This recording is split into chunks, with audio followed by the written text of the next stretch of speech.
welcome everybody. Thank you for joining us this Tuesday. Want to get started. Today's webinar is going to be about, building a repeatable and scalable business, how 70 is able to do that in comparison to some other funds. And just to kind of start, for a reminder for anyone who is joining us for the first time, we are 70 Investments. We have a Regulation A+ offering with a minimum investment of $500. We offer 8% annually paid in monthly dividends, and we work with IRA custodians as well. So if you have funds in an IRA, self-directed IRA account, we can work with you as well. Chris, I will let you kind of take it from here to start. Yeah. So first, and also it's open now, and I've said to accredited and non-accredited investors as well. So what we want to talk today about is being repeatable and scalable, and how our business and the niche that we're in, on how we get to approach every loan individually. So I said individual like 3 times there. But what really is part of the process, and I wanted to explain the process to people of from an investment to the end result. And every month, Lauren, with her investor relations team, is working with the investors, which we have, I believe, over 200 investors in the fund at this point in time. Lauren, you can clarify that. Yep. And when that money comes in, prior to that, we're already looking at and bidding on assets. And for example, we are looking right now at one pool of assets, which is about 20 assets to the tune of about, close to $1 million, and that we put some bids on.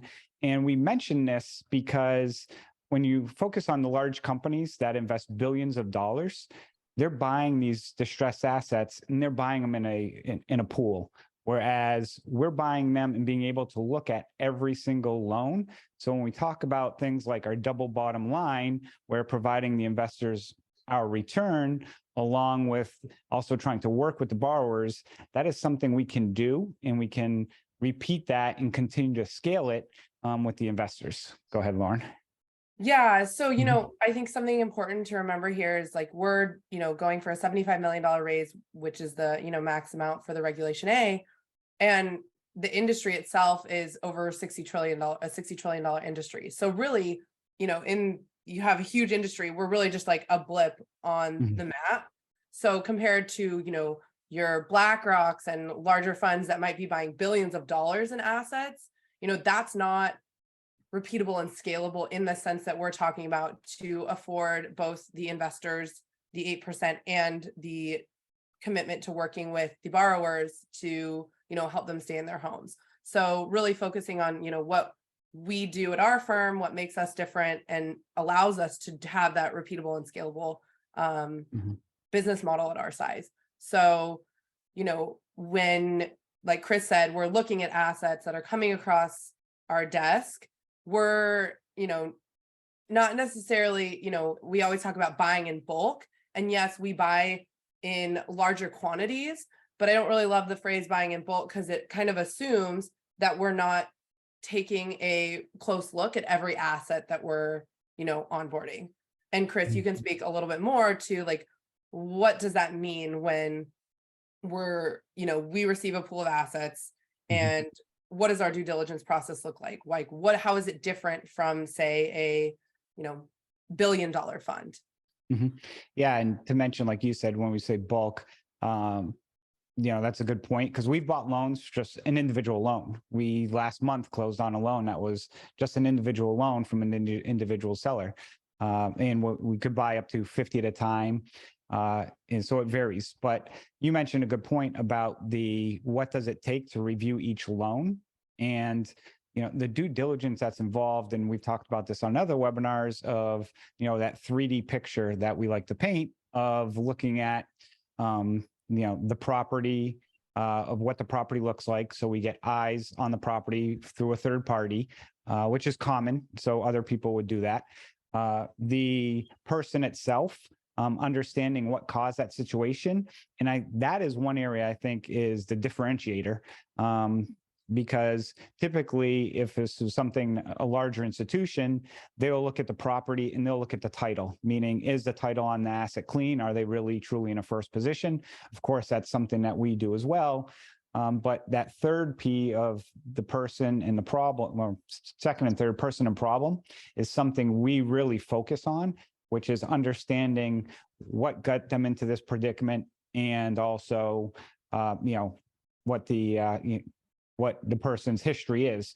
For example, we recently looked at a pool of assets, and there was one where the borrower had filed bankruptcy 7 times in the last 15 years. That is something that we, would not include as part of, or we did not put a number to that asset, because it's not something where we felt we would have the ability to try and work with that borrower. Yeah. And again, I think it's like looking at, the whole point of this webinar is looking at it in the context of, okay, we're going to be a $75 million fund, and then you have like $1 billion fund. Can $1 billion fund do that? Can they take the time to really dig deep into each asset? The answer is no. Like, that's not repeatable, and that's not that scalable for them. So that's what makes us a little bit unique and allows us, again, to have that double bottom line. Yeah. So, and like you mentioned, it's not. And if someone asks, well, can you show a case study or an example? I would point to conventional real estate with the iBuyers, Zillow, Open Door, Ribbon, some of these iBuyers who are these large firms who go in and try and buy single family properties. It doesn't work because the care and attention on each one, they are built or better off to go buy they would have been better off going by large multifamily, but they tried to play in that single family space, which, has been proven not to be successful. Yeah. And just for people who aren't familiar with that, can you explain a little bit more of kind of like how that went about and what's happening now, just to show how it isn't really scalable? Well, for people, Open Door, I think, is the one that people may not have heard of, or maybe you have, but they were a real estate firm that started buying a lot of, they're called an iBuyer, where they basically were just buying up properties in San Diego, North Carolina, Phoenix, and I forget a few other cities, where they're literally buying up houses by the thousands and cleaning them up and turning around and trying to sell them. And if you actually go look at any of their properties, they literally were buying properties in June for like $400,000, thinking they could just turn around and flip them, thinking the market was going to keep doing what it was doing. And now they're literally on the market for that $400,000 house is on the market for like $370 to $350. There's some statistic that I think over half their houses are, listed right now for something below that list price. So sometimes being large, when you're trying to analyze things on an individual basis, and that's just a point, it's very, very difficult. For us, we are built to look at it individually, but also to be able to scale it because of the repeated process of, we're not going out and buying $50 million at one point in time. We're buying in tranches of, million here, 2 million here, 3, 5 million at a time. And a perfect example I'll mention along with that, if people ask us about like the quantity, like we mentioned, it's a $16 trillion industry. About 400 billion to 500 billion is what's distressed, which is all-time lows. Just yesterday, there was a pool that finalized bidding that was roughly $165 million, to give you an idea. So it's just, again, like you mentioned, we're a small speck in the sea. Yeah. And you talk about, okay, that has that repeatable and scalable process apply to bidding, but another factor to take into account, and something I'd love for you to speak on, is how does that play into the asset management side? So once these loans are onboarded, how does our process differentiate from, say, a BlackRock? Yep. So I will mention people with the questions. We will get to those. So we got a few questions. We will get to those. Just a reminder, it's a quick 30-minute webinar, but we'll leave 10 minutes at the 5-10 minutes at the end to get to the questions. So good point, Lauren, about the asset management side of things. We have several in-house staff who manage assets for us. And again, they are managing, right now we have a little over 100 assets in the fund, is what we have. We have, I'll call it 2.5 people managing the assets right now. And that's their full-time job, is managing those assets and working with the servicing companies. A servicing company is the company, for those, if this is your first webinar, they're a company we outsource who actually collect the payments and talk to the borrowers. We personally typically do not have conversations with the borrowers. We leave that up to the servicer because there's a lot of licensing and compliance issues, but we give them the message of kind of what the outcomes we're looking for.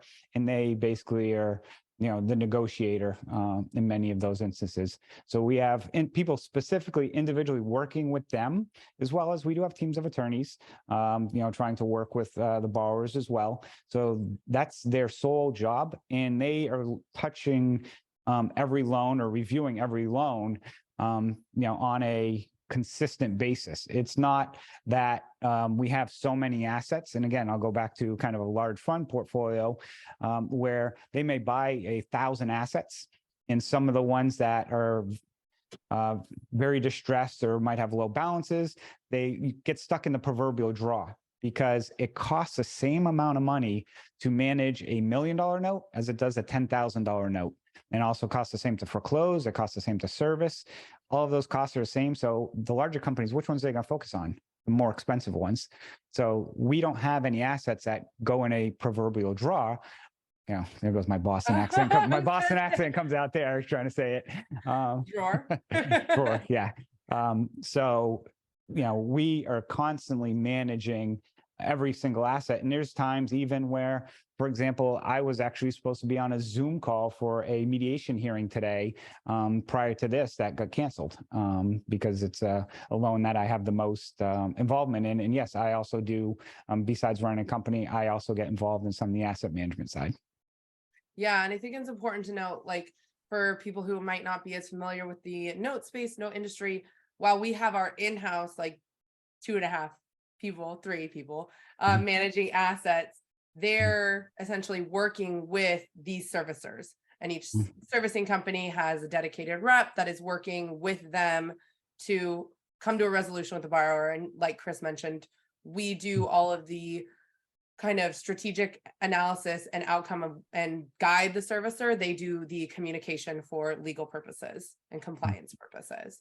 And they're also the ones who calculate how much is owed, how far are the loans. Yep. So they have the software that calculates all of that information. So if a borrower were to call up and they called us and said, hey, how much does it cost me to pay off my loan?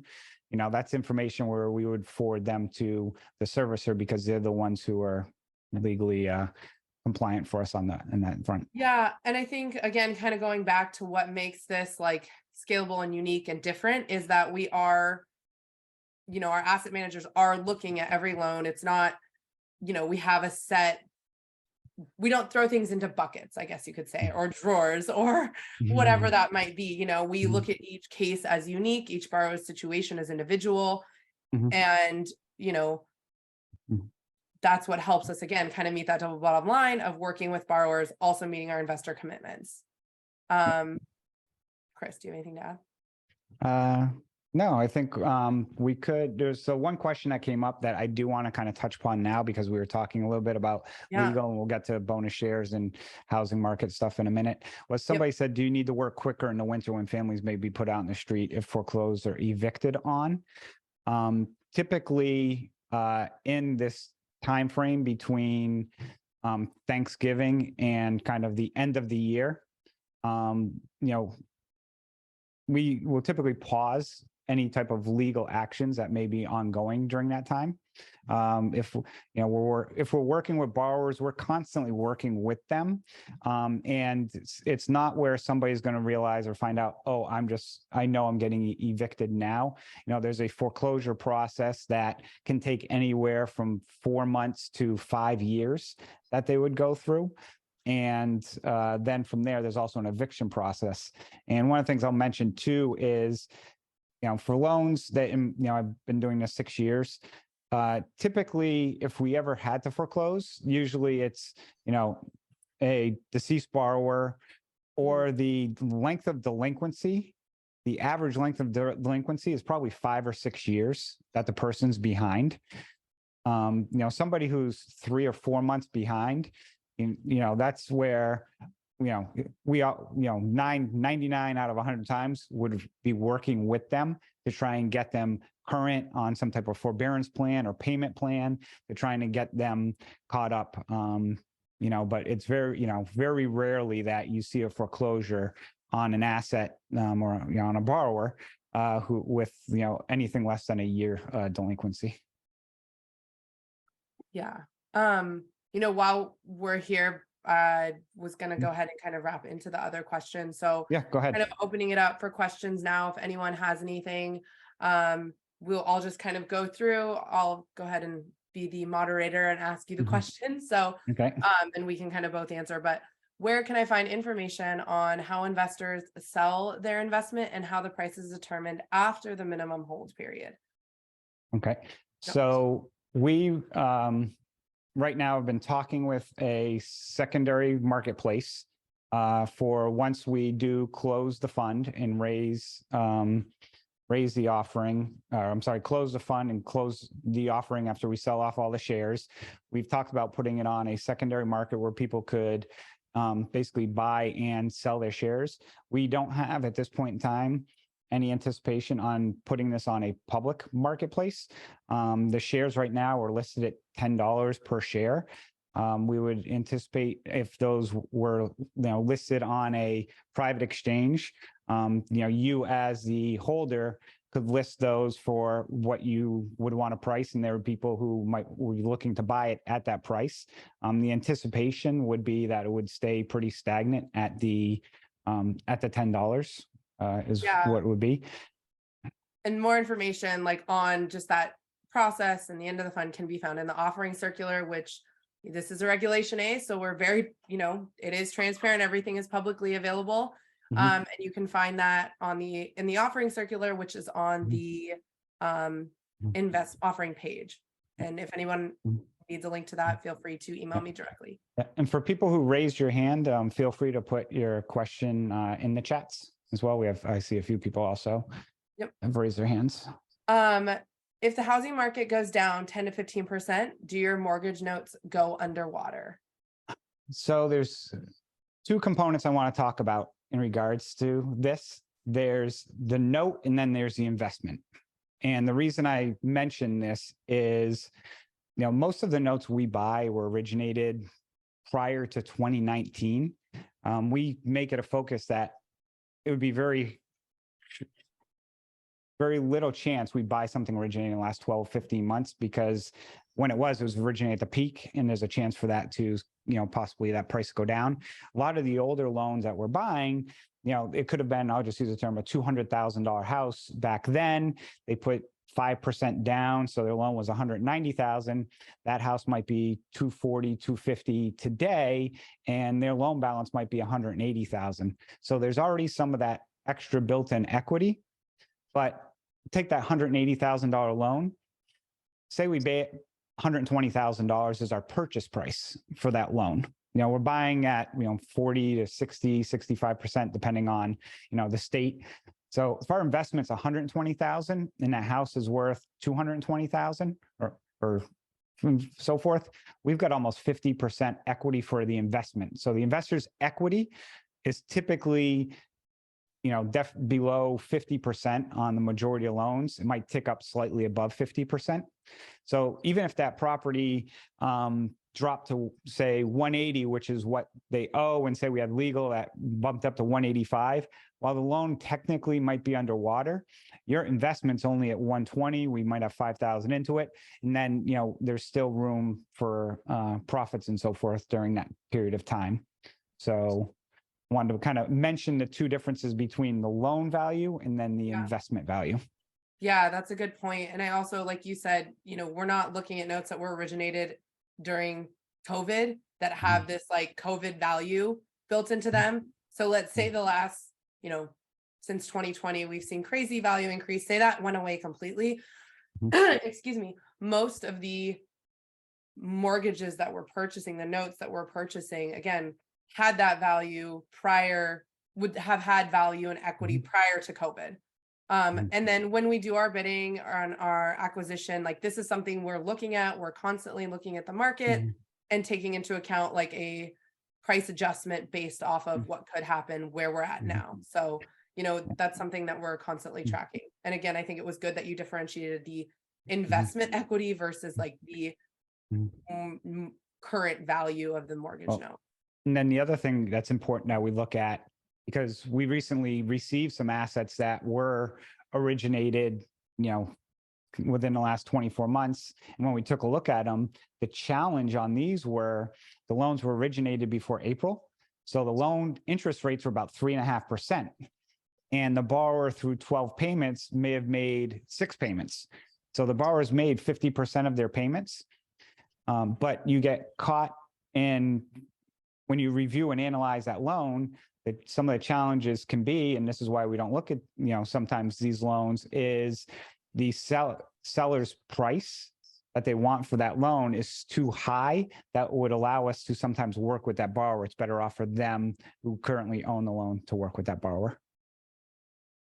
And then Chris, can you please explain bonus shares? Yes. So bonus shares are based off of the investment amount. So they start at $25,000. If you invest $25,000, you get 4% bonus shares. So it's $10 a share. So that's 2,500 shares. You'll get 100 shares that will, from investment, will accrue the dividend. And then if after 4 years, you can redeem those bonus shares. So it's like getting an extra $1,000 check in that instance at the end of the day, along with accruing that interest. So it's an enhancer. So you're, instead of 8%, you, at the end of 4 years, your returns would equivalent to be, I think, a little over, is it 9%? Yeah. The way I think of bonus shares is essentially you're getting free shares. The dollar amount, like Chris said, is $10 a share. And that's arbitrary, doesn't go up, doesn't go down. So you're accruing interest on the dollar value of the share, the bonus shares. So not only if you do a $25,000 investment, you're actually getting 8% on $26,000, even though you only put in 25 because of those bonus shares. So you're getting that every year in the first or every year in 4 years. And then at the end of it, like Chris said, you can redeem for the cash value of those bonus shares. So basically free money towards your investment is how an easy way to summarize it. And that scales depending on how much you invest. Sorry, Chris, I keep cutting you off. Oh, no, I was just going to say, you don't have to redeem after 4 years. You know, the offering will continue to go on after that period of time. 4 years is that minimum period. Yep. Do we have any other questions? I see one person had their hand up. Oh, Kevin Okay. here. Yeah. As a novice investor in the mortgage note industry, define repeatable and scalable in 2 to 3 sentences. Ooh, you're going to have to take Kevin. this because there's no way I No, can answer let's hear anything in 3. Oh man, in 2 to 3 sentences. This is good for you. No, I go on for a tangent for about 20 minutes. So it's a novice. I'd say Go ahead. Repeatable and scalable in this industry would mean that we are able to analyze and evaluate each asset instead of purchasing in bulk and assuming that a majority of them will work out. So that's one part of it. Repeatable and scalable in the disposition and asset management sense means that we're able to have a unique approach to the individual assets rather than clumping them all together and say, put these in a drawer, foreclose on these will do refinances with. So essentially being able to look at the notes we're acquiring, the people behind them, and work with them on a individual basis to meet that, you know, double bottom line of keeping people in their homes, paying our investors, rather than, this is really long, these are really long sentences. Maybe that wasn't 2 to 3 sentences, but I'm trying to simplify it for you. Rather than looking at it as, oh, here's like 1,000 notes, we'll make money off of this one way or another, you know, the odds are in our favor kind of way. I came up with one. Okay, go ahead.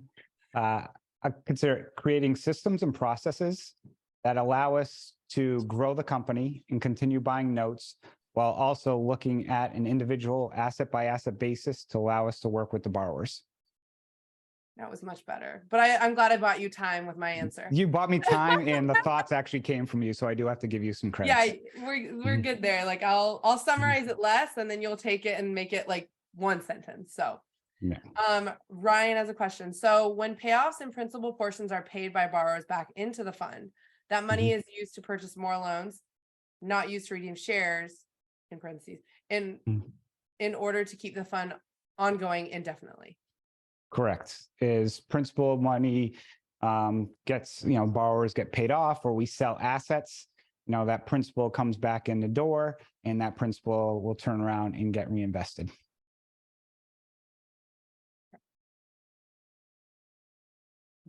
Any other questions? Kevin, I hope to hear from you and let us know what you thought of that answer. And then on the bonus shares, I wanted to touch back a little bit. If anyone is interested in learning more about that bonus shares and kind of what that looks like from a visual, feel free to reach out to me. We've put together kind of a visual representation based on dollar amount. And I'd be happy to kind of walk you through that and what it looks like over 4 years. Chris, do you have any final thoughts, or does anyone have any final questions? If not, I will wrap it up. I was just going to say, like you mentioned, they can reach out to you. Also, invest.70 investments on our website. We have lots of information about bonus shares, the entire offering, the offering circular. We've done 3 or 4 other webinars as well. And we touch base on kind of what is a note, why we were doing a Regulation A, talked about, again, a little more detail of our buying criteria. So all of that is on the website, and we have a playlist on YouTube where you can also watch all those videos. And as always, if you do have questions, feel free, please pick up the phone, call Lauren and her team. We're more than happy to get on the phone and answer questions for anybody. That's what I meant by wrap it up. So thank you for that. Yeah, so if anyone has any questions or is interested in learning more, feel free to reach out to me directly. You can reach me at Lauren, LAUREN at 70investments.com. I'd be happy to email, hop on a call, whatever works best for you. And like Chris mentioned, check out those other webinars. Typically, when people are meeting with me, if they watch those before, a lot of your questions are answered, and then we can really focus on your specific situation, what you're looking for in your portfolio, and if this makes sense. So have a great day, guys, and thank you for joining us. Thank you all.